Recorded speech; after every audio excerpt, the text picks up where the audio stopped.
Gari lies just off the east coast of Australia. At 122 kilometres long, it is the largest sand island in the world. Majestic remnants of tall rainforests growing on sand and half of the world's perched freshwater dune lakes are found inland from the beach. The combination of sifting sand dunes, tropical rainforests and lakes makes it a must-see destination. But Fraser Island has no idea what's coming for it. That's right, the boys are in town. Let's go, baby! Out of this life. Fraser, baby.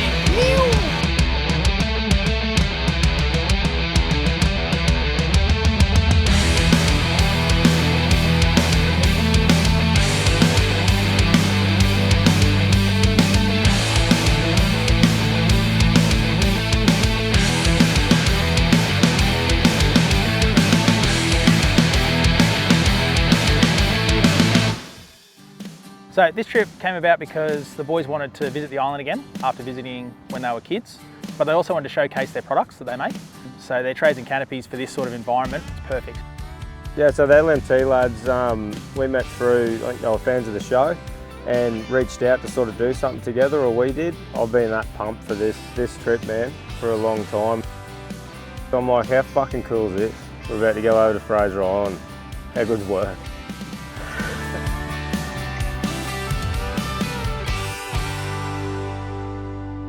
After a quick meet up at River Heads and airing down, the boys are heading across to the island on the Sea-Link ferry. The anticipation and excitement is high, and everyone's pumped for this adventure. Boom, boys, let's go. Butted it in, didn't even get chirped. I'm expecting Fraser Island to be a pretty good time. Expecting some good weather this week, and hopefully we can get around the place pretty easily and have a good look around. I'm a Fraser Island virgin. Well, actually, I lie, so I apologise. Yeah, we were fishing off. I really had to pee and I'd never been here. And I said to a mate of mine, pull up on the beach, but I said, I'm going to do a quick piss. And he goes, well, just do it off the boat. I said, no, I got to never ever know when I get to go to Fraser Island. I got to say that I've been there once and I had a piss on it. So yeah, looking forward to exploring the island. I'm actually bringing my family back here in November. Like 2 little kids and 2 older kids, so it'll be nice to know where to go, where not to go, what's too hard. So I was here about 13 years ago. Had my he was young then, he's 14 now, but he was 10 months old, crawling around in the sand. What I'm looking forward to most about Fraser is actually, just coming up and exploring the area. So it's, it's got quite a vast range of, sceneries involved. You got a full beachfront and you've got a rainforest in there as well. Really looking forward to going past sort of Indian Head, Orchid Beach area. That was where we stopped last time. So exploring up that way towards Ningala Rocks. But also really keen to see these guys' reactions to some of the spots that I have visited, because it blew me away. Vehicles are loaded to the top with camping gear, grog, and a full podcast studio. Yep, that's right. As part of this adventure, the Alpha Blokes are planning to record their first ever off-grid podcast on the island. Doing the podcast out here somewhere and having that good quality, so I'm a prepper. So I've just been freaking out over that, but then once I got it all packed, I'm like, how fucking cool is this? Yeah, look, the podcast, I've got my notes. I'm a little bit nervous about it. I don't like being in front of camera. I know it's part of it, part of my job now. Yeah, this. Yeah, I know. Hate it. Somebody's got to do it, mate. So hopefully Quinn can fucking get it done for us. That's me nerves at the moment. But no, we'll get it done, mate. It should be good. And first time outside of it all, from the studio, so hopefully we brought everything, because there's no Harvey Norman over here.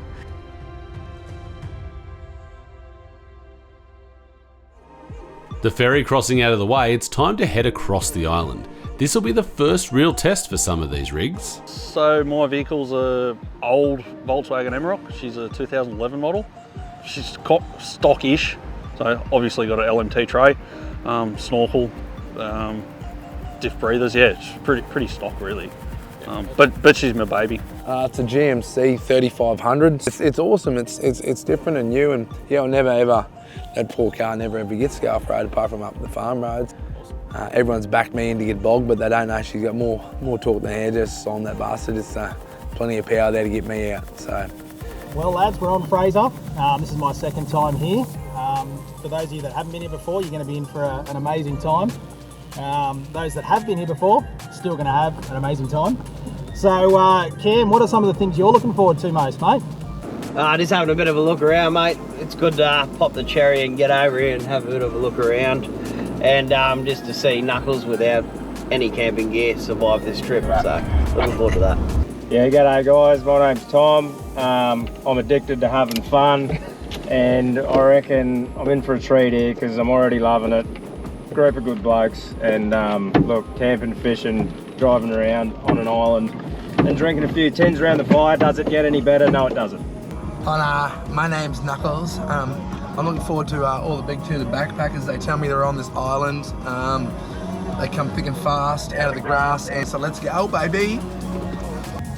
Yeah, Luke from LMT here. So I haven't done this for probably 20 years, so I come back later in the year, so keen to see how that goes. And also see how Brian's shins handle the pounding they're going to cop this week. Yeah, Brian from LMT. Come here about 14 years ago, and the young fella was tiny. Yeah, want to go up to Indian Head to have a look, but pretty sore shins, so I don't know how I'm going to handle it. Lake Mackenzie is a must-see when you come to Gari, but with the weather not quite playing ball, I wonder what the boys will think. It was pretty cool to drive in. I didn't really know what we were expecting to bump into. And then went up to the lake there and mate, the water there is fucking phenomenal, eh? It's a lot bigger than what it's made out to be.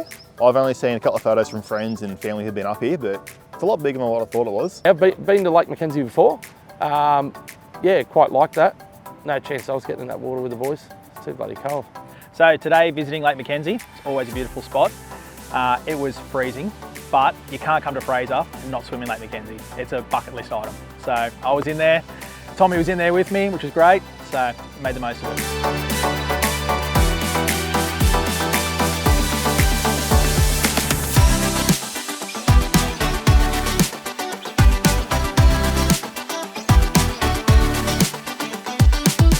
Crystal clear. It was cold as fuck, but I was like, I'm only here, like, first time here, so just did the big sprint, dive in, come out looking like chow, and fucking, you know, but it was good, it was refreshing, you know. The water clarity is phenomenal. I'm a Spiro, I love clear water, and very rarely do we get water very clear in Newcastle, it's always pretty ordinary, but the visibility there is so amazing, and then the contrast between the blue water and the bleached white sand, it's breathtaking.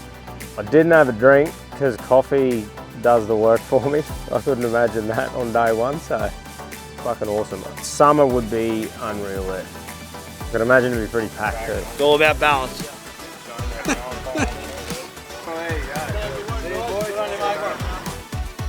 One of the great things about exploring the largest sand island in the world is the fact that you get to drive over 75 miles, that's 120 kilometres, of beachfront, and that's just on the eastern side.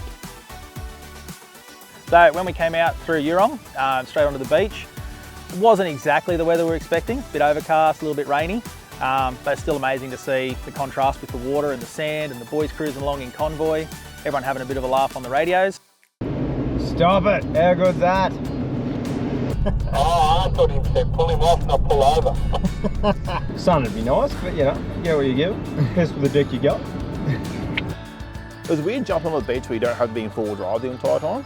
You used to, you know, you're stocked in the sand dunes up there, you got to be in low range almost the whole way through. So being able to do 80 Ks on the beach is just, it's a different feeling, but it was good, it was fun. Yeah, so when we pulled out on the beach, I've driven on the beach a lot. It wasn't that different, you know, from driving on the beach at home, but, you know, got awesome mates and cruising with them, and the Alphas are on the radio talking shit, so, you know, it made it pretty good. Good experience. Not only is this trip a virgin trip for most of the lads, it's a true shakedown for the Alphas Navaras, which the LMT and Lovell's team have recently decked out. So I'm driving the Nissan Navara Warrior. Both Tom and I have got them done from LMT. The boys done an unreal job, and the vehicle seems to be performing pretty well. They're pretty much ready to just drive off. Nothing too hectic, but they're sort of built a bit better for four-wheel driving and that. So, but the boys kitted them out really good, eh? It's fucking amazing. Like if I ever got homeless, I'm not homeless. It's got a fridge, you can cook shit in there, store it in there, sleep in the fucking thing and drive it. Like, it's all good. So, nothing to stress about, mate. I can come with over here. Yeah, it's cool, eh? Just like knowing that they're all our vehicles. Love that. Love that we've got these guys that trust our brand and you know, want to push it on their socials, and so that was pretty humbling to see that, especially the guys, you know, the following they have.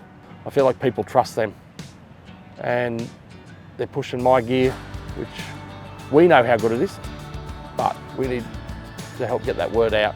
There's a lot of time and effort goes into them. There really is. Like when you actually see they get laser cut first, and then, you know, folded, and then welded, and then sanded, and then powder coated, and then put together. It's a big bloody job, and there's a lot of pride that goes into it. I think that's probably what helps our product, is the pride.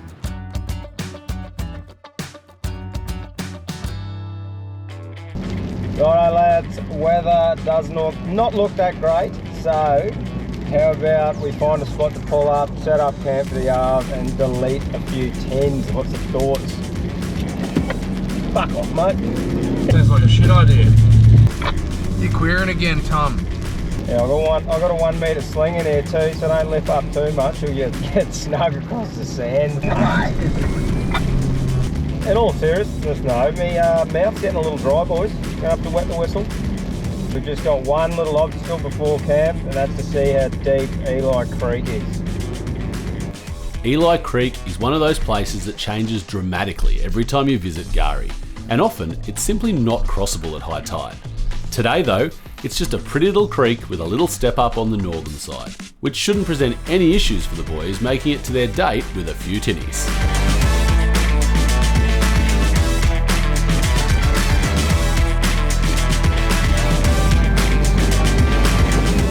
Crossing wheel. Add it to the list, tick it off, tick it off. When we first bumped into the foot, because I'm not a huge four-wheel drive person, I'm fucking enjoying it, but when we first sort of bumped into it, a couple of blokes said they're going wheeling, and we're like, wheeling? Like, what's wheeling? Oh, wheeling there. Oh, how's that? Wheeling! Woo! Apparently that's four-wheel driving, so we sort of started taking the piss out of it a bit and go, we're wheeling, bud, we're wheeling. We're wheeling, baby! Wheeling! Woo! And fucking then it just turned into more and more now, everything's wheeling. We're rock wheeling, we're fucking sand wheeling. Like it's just yeah, turned from taking the piss out of it to now we're just laughing at ourselves. So, it's been a fun time in the cab. Gliding wheeling! That was sick.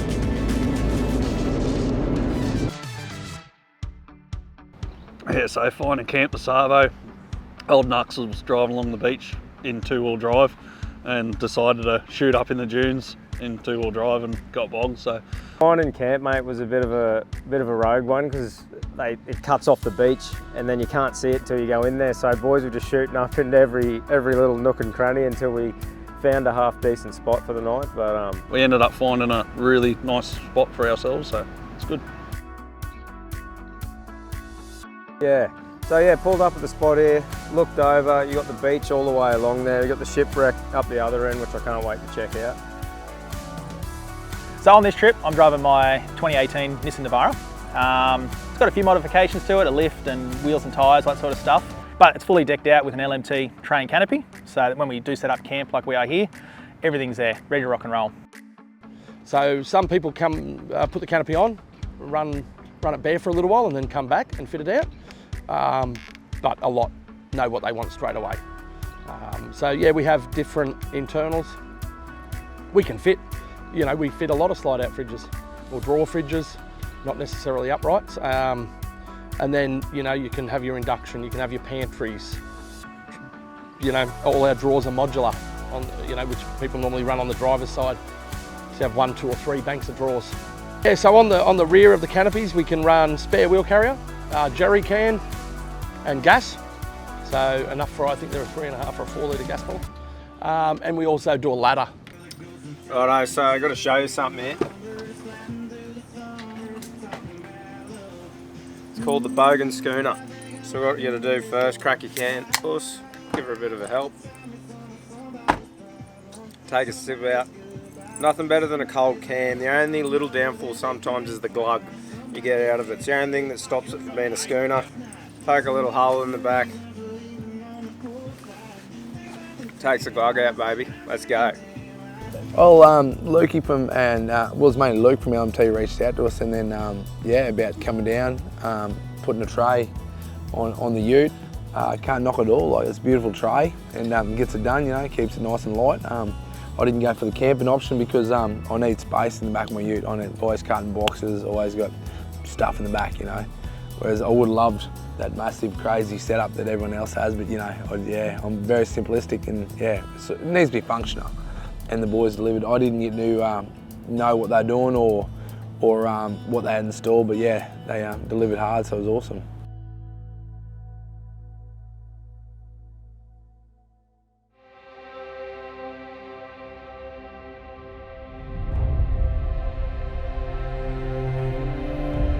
The next morning, as the sun rises over the water and the lads pack up camp, an eagle eye spots one of Gary's most stunning ocean creatures.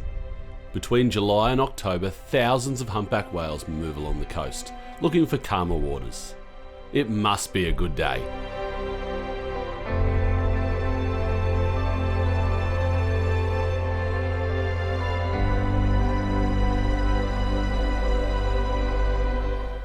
Once Brekkie and Coffee is on board, it's time to head north to check out another of Gary's icons, the Mahino. I have seen it before, the Mahino. I've seen it before years ago, but the size of it, I don't remember it actually being that big. It's 130 metres long.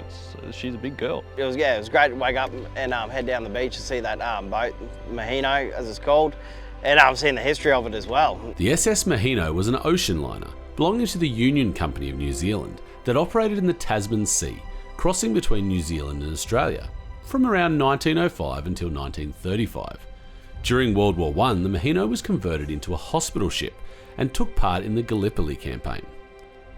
On the 3rd of July 1935, the Mahino left Sydney under tow. The ships were linked by a 270 metre and nearly 20 centimetre thick wire rope. But on the afternoon of the 7th of July, about 50 miles from the coast, the tow line broke, and the Mahino, with a skeleton crew of 8 men, drifted off and disappeared. The Mahino was found a couple of days later on the 10th of July by an aircraft, beached off the coast of Fraser Island.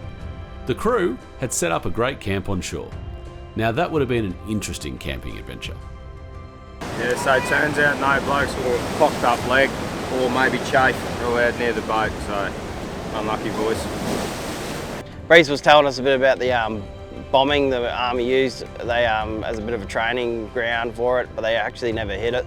So I've got not much faith in them at the moment. Yeah, but it's pretty, it's what a cool thing to go and look at. We'll take the kids and shit, you know, it's awesome. Hey! Hey! It wasn't chafe, Tommy. No, it wasn't chafe. Now we know why the bloke on the sign had a cocked up leg, because this big ass stump's in the middle of the walkway. They put a sign around the stump, not the ship. Would have busted plenty of biggies, eh? See, that's why we were onto that. Walked straight up here and we went, now we know. That's a solid stump right in the guts of a walkway. One of the things we did there in front of it, we got all the cars set up on a diagonal and got photos with them. And yeah, I think that'll turn out really good and show off a good spot on Fraser. Let's go, baby! Let's go. Ew, how good's life?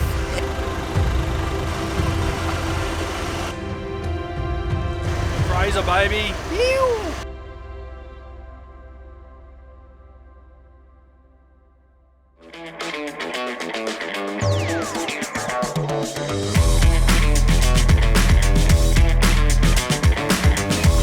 Yeah, so after that, we headed down to Eli Creek. Beautiful, beautiful little creek. Like, every time I've seen it, it's always been immaculate. So we all head to Eli Creek. We're pumped about it, been talking about it the night before. Everyone's just pumped. Get there and then everyone's not pumped. And we're there to film cool shit and everyone didn't do it. So, you know, once again, after the lake. Eli Creek. Should be cold as a witch's tit in here, but I think it's apparently one of those things you got to do. I don't have a floaty. Cam refused to hold his breath so I could sit on him and float all the way down. So we'll just walk down. She's cold too. The boys did brave it, a few of them. I think Tom, Carl and cameraman behind us. But yeah, we were up top on the boardwalk, sort of having a bit of an eye on the talent there that day. So it was all going well. Love it. That's not too bad. You coming, Jeremy? I'm excited, yeah. Hey, Brian. You know how I know us dad kissers have got bigger nuts than these boys? Yeah, because they're all standing up there. Water is crystal clear.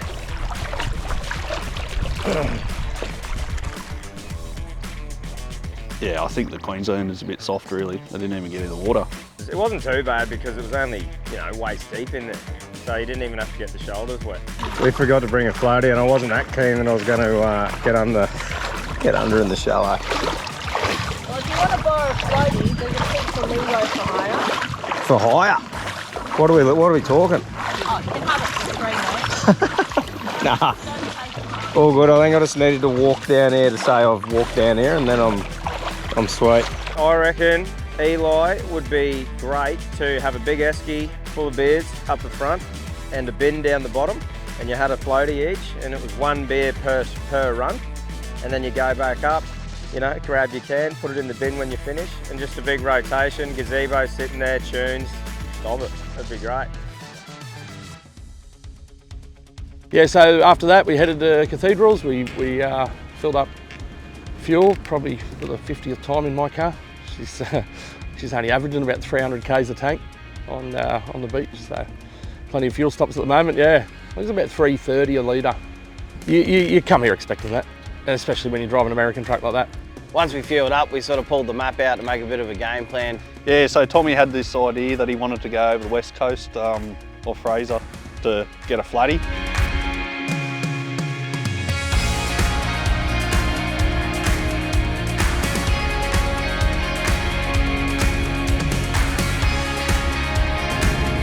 Flathead on this front with my name on it. Yeah, boy. It was probably the roughest inland track I've ever driven on. It definitely tested out the equipment. A lot of things came loose, a lot of things got moved around. I actually felt a bit sorry for the camera crew in the big truck because it was getting thrown around like a rag doll. Oh, the boys up front have had a bust up. I said a bust up. What's happening? Well, I said it'd be funny if it fucking flew off the side. He reckons it wouldn't be that funny. What happened, mate? It's weird. I thought this would break off because I welded that on. Yeah. But it's actually the tent on the top slide. Yeah. Like what happened? Did it just break? Well, I reckon wherever it's bolted. Yeah. Looks good electrically. No, that came out obviously because of the slide. Electrical opinion, looks good. Mechanically, it's fucked. I'm trying to work out where it's sliding. The crossing across the island probably shook the absolute shit out of my car. I think it took around about an hour to get across there, and it was an hour of hell. Yeah, this is definitely more the terrain that we're after. When we got over to the west coast, we set the utes up, flipped the rods out, had a bit of a fish. It's a brand new day. Hey. Wake up every morning and say it's a brand new day. Hey. Take a good day, make it great, okay? Cause if you got some lemons, make some lemonade. Yeah, chase those clouds away. It's a brand new day. Hey. It's a brand new day. So we headed over to the west side, had lunch over there. He caught fuck all, as always, and yeah. So look, I haven't cleaned up yet, haven't hit me purple patch, but I've been having a crack everywhere and just literally doing it, throwing it out at some of these locations has been magic. I think it's the fact that I could just be somewhere and just focusing just on that. Like I've got a million things going on at work and in my personal life and that, and it's just these sort of trips allow you to have that maybe hour of just not thinking about fuck all. Like blokes' brains can do nothing. And it just goes into autopilot and you just cast it out and wind it in and just chill out. One of the advantages of the LMT and LSP equipped utes is the fact that they are fully equipped with everything you need to not only camp, but also whip up a quick lunch in an epic spot like this. Our target market is people that want to do this stuff, and we have all the creature comforts in them. So, you can pull up with the induction, we roll the induction cooker out, and we had We cook fresh chicken wraps on the side of the beach under the awning, mate. It don't get much better. So the power system that we run, we do 3 sizes. We built them with Lovell Special Products. They are just a box that houses everything. So one of the most compact units on the market. The big one is 2 145 amp hour lithium batteries. They're Bluetooth controlled, your inverter's in there, so it can run anything. You know, and a 20-minute cook on the induction cooker, you're only dropping about 8% of your battery. Righto, so we left the west coast and headed back to camp because Knuckles was hell-bent on getting to the pub. God bless, we're breaking these runs. Life too short to play it on speed run. Only get one, no option to rerun. Where Babylon goes, who high to reach them. Down to earth, stay grinding when storms come. Rat race, only one to run. After rolling back out onto the eastern beach, the boys are heading north through Indian Head on their way to Whitty Point. This part of the beach can often be really soft, especially in the summer. But once again, it looks like the recent wet weather has made the beach perfect for a quick run to camp. Let's go. I don't know what comes in, but I couldn't care less. I refuse to feel stressed. There's no fear in my chest. Hit a boom for my steps. Walk away from the pain I've been through. This feeling I'm feeling is brand new. Finally found camp and sort of set up in a car park. I think we couldn't get into the actual campsite, but it was sweet as. And had a shower, $2 coin, 4-minute shower, stop it. How's that? Glamping. Yeah, so I went to, I think it was Orchid Beach pub. Rolled in there about, well, the boys got there first about 6 and then we got a call at 6:15 and they said, oh, the pub closes at 6:30, which was a bit, yeah, weren't really impressed about that. We, between myself, Knuckles and the Alphas, we offered to pay them to keep it open and hire the venue, but they wouldn't have a bar of it. And we were going to really, you know, go nuts at the pub. So we bought about a fucking 100 schooners. Yeah, so yeah, like a tourist destination, you would think a pub would stay open. Bloody, you don't see that in New South Wales.